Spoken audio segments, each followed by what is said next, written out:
Previous లెసన్లో possessive cases ఎలా వాడాలో చూసాం కదా. లెసన్ 3లో కొన్ని వాక్యాలని చూద్దాం. వాటికంటే ముందు కొన్ని అర్థాలు కూడా చూద్దాం.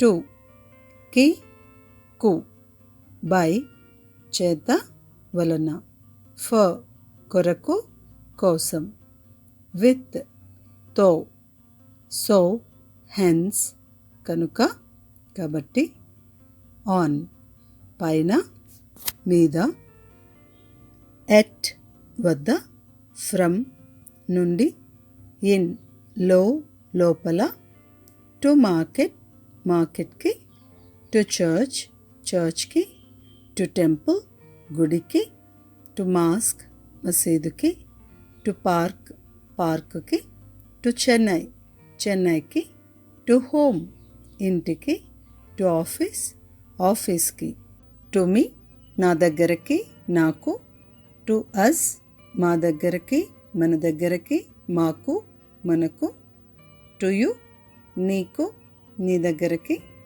టు దెమ్ వారికి వారి దగ్గరకు, టు హిమ్ అతనికి అతని దగ్గరకి, టు హర్ ఆమెకి ఆమె దగ్గరకి, టు ఇట్ దానికి దీనికి దాని దగ్గరకి దీని దగ్గరకి, టు మై ఆఫీస్ నా ఆఫీస్కి, టు ఆ స్కూల్ మా స్కూల్కి మన స్కూల్కి, టు యువర్ ఆఫీస్ మీ ఆఫీస్కి నీ ఆఫీస్కి, టు హిజ్ ఆఫీస్ అతని ఆఫీస్కి, టు హర్ ఆఫీస్ ఆమె ఆఫీస్కి, హియర్ ఇక్కడ ఇక్కడికి, దేర్ అక్కడ అక్కడికి.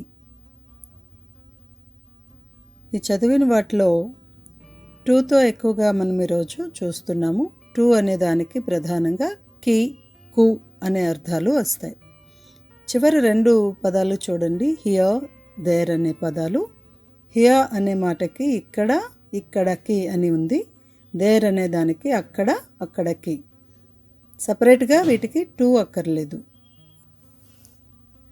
Next, I go to bank నేను బ్యాంక్కి వెళతాను.